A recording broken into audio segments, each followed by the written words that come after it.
Now,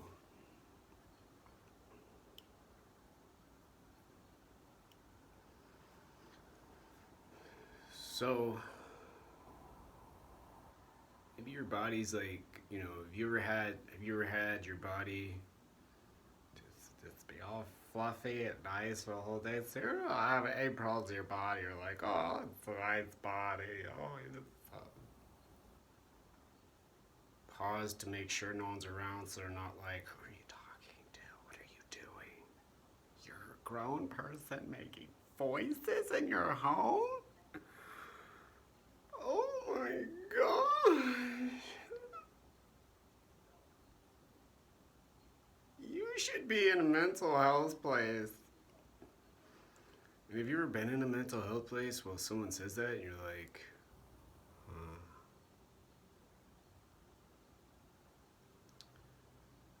stand up comedy, your brain's just bonkers, like trying to get into the mind body book and maybe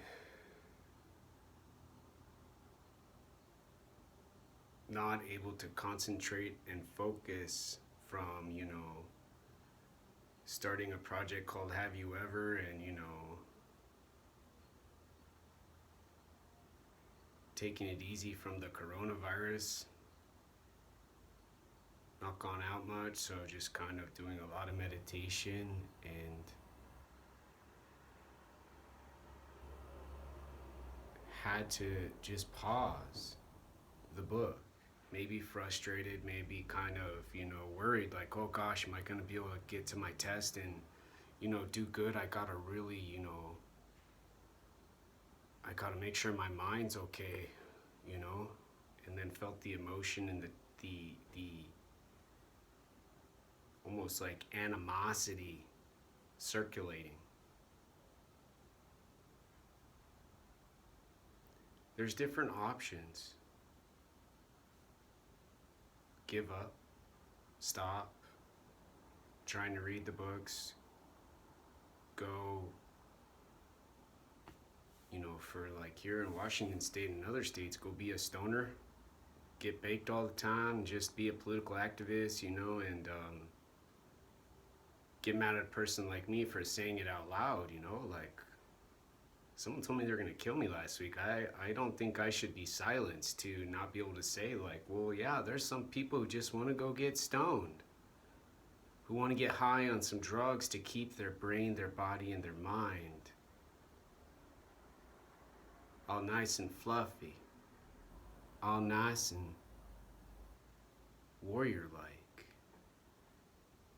to get the land better for what they want and what they say we all need.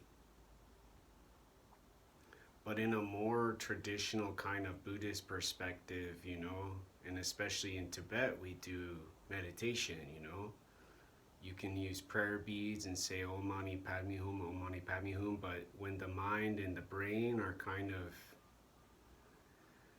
having a hard time with focus and concentration, the fast thinking with, the language and, the work with the prayer doesn't have as much benefit as the calm and the relaxation from maybe 10 minutes spent on a cushion like I am now. With the breath going in and out, in the mind and the brain, being able to have some rest. The first beginning to sitting down in front of thousands of pages of books. Freakiest thing I've ever done in my life.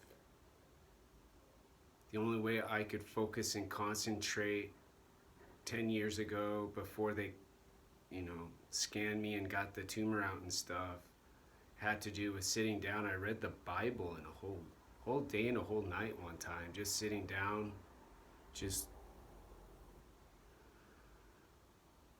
Carl Jung books. I mean, I went through Carl Jung books in a month, and then got started with neuroscience and stuff, and kept going because he's got so many published from when he was still alive. But now I have a whole brain and mind. I don't have, a tumor down there, going, into the freaking gosh darn heck back of my head. Doing gosh knows what with all of the connectivity between my body and my brain and wherever else, like they say sometimes they even have immune systems. Not to make fun of tumors because they might hear me, but geez, scary, scary, scary.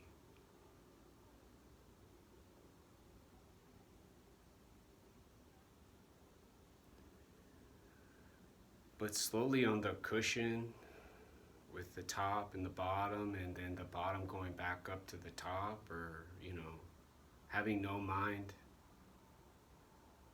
and just breathing and focusing and concentrating with no awareness or attention, because you're sitting in a place maybe like I am in an ashram where you're not those voices outside the window, you're not the voice next door saying, don't turn on the heat. Or whatever else they say, when you turn on the heat and they're hitting the wall. I think, maybe that's just random, but freaking weird.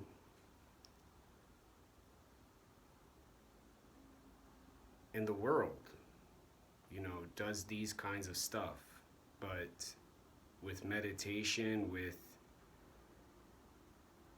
the brain, mind, and body calmly and peacefully being energetically alive, with less distraction, with less, happening around, takes a little bit of time, you just kind of gotta have fun, I think. I sit sometimes with a stuffed animal named Raspberry. I do a story with Raspberry. Raspberry's my service animal, and it's kind of a rude stand-up joke, but, monastery meditation, you don't talk, so I don't talk to the stuffed animal who buys Diet Cokes all the time, but I'm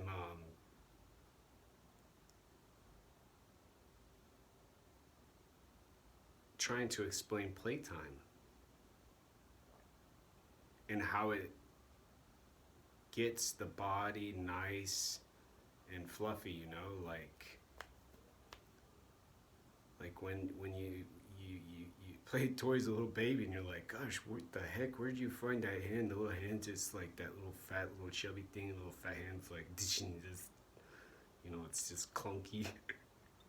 You're like, oh, I gotta, doing like martial arts to get, away from the clunkiness, like, or that when they, them when they paint, it's just, and it's like wanting to be a neurosurgeon, I've got to have the energy and the spirit to, save a life in a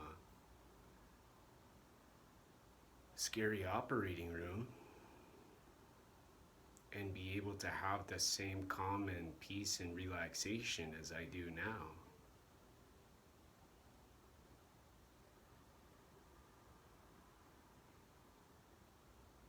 And so now, a person maybe similar in my kind of example now gets their mind and their brain all nice and like fluffy like the body.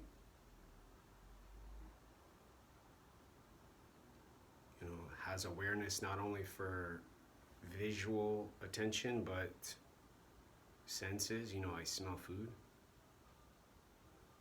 I've been cooking bone broth for like 2 hours, so it's just like bone broth in here with ginger and vegetables and stuff. And the awareness with the hearing, sound. Tibetan Buddhism we would have like a singing bowl once in a while. You know, it's like the sound you make on a coffee cup, but way cooler. And just kind of, you know, they call it some Zen traditions, you know, mindfulness. The mindfulness bell where it just goes. And recognizing, okay, you know, having not only awareness for the sound, but your body. You know, not hitting it too much with this finger and this finger both, because then your fingers will get sore because it's a hard surface, you know. It's a Porsche cup. It's like a Porsche. You don't hit a Porsche, you'll get yelled at, you know. Bad, very bad, you know. They say you don't hit the Porsche. You just say, oh, hello, Porsche. But having the body awareness to not let the brain and mind have too much playtime, you know, or just too much comedy. Where, you know, in the old days, people would sometimes fall, and you see a comedian like Chevy Chase just go, ksh, and maybe break a cup like the Porsche cup, but, you know, nowadays with climate change, you break too many of those, and no one will go to your shows because they'll think you are horrible at life, killing the earth with all your broken cups just because you want to make someone laugh falling down. But in the old days, it was like, well, if you do those activities too much, kind of like hitting the cup with your finger, okay, your finger might get red and you might go, oh, I need to stop.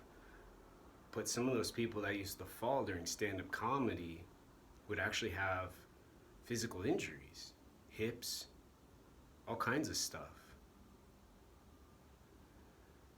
And, you know, saying Raspberry's attacking the lady, giving her Diet Cokes and not letting Raspberry, you know, give the information to get the Coca-Colas and, you know, the silver label and the red label, and being so mixed up and confused, and the Raspberry gets home and just go.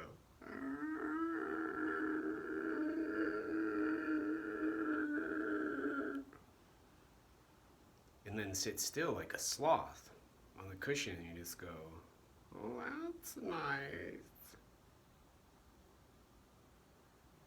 But Raspberry scratching, you know, compassion first and foremost, you know, like imagination, you know, okay, it's about a Coke and a Diet Coke, you know. Oh, I burped, you know, like I'm not having a heart attack. And it's like, well, nobody's getting hurt, but geez, you know, like playtime, you know, like it's a better break, it's a better pause, it's a better choice or decision to make than, well, let's just get high and be high, and kind of have your brain and your mind treat your body, and, you know, mind and brain your body to feel that kind of relaxation and calm, but maybe not get as much as you're actually using the effort to achieve. And that has to do with, you know, maybe using adrenaline to really like feel stoned, you know, you get crazy, you're like, man, I'm high. Whereas like the substance, you know, the flower from the marijuana plant usually kind of gives you a nice, mellow, calm, and then sometimes a hangover like, you know, beer or liquor or wine. And then, you know, you have to have the psychological cognition to, you know, understand and, you know, adjust your reward system and have some metacognitive awareness along with your awareness and your attention kind of regaining their abilities from being sedated. And the metacognitive work, you know, gets to be a little more, I think, advanced in the psychological process in psychiatry, and not a part of now, but always, you know, good to look forward to in the future, you know, getting better at being healthy and being not only a human, but a human with a body, a brain, and a mind, whole, and not confused anymore or misdirected. The end.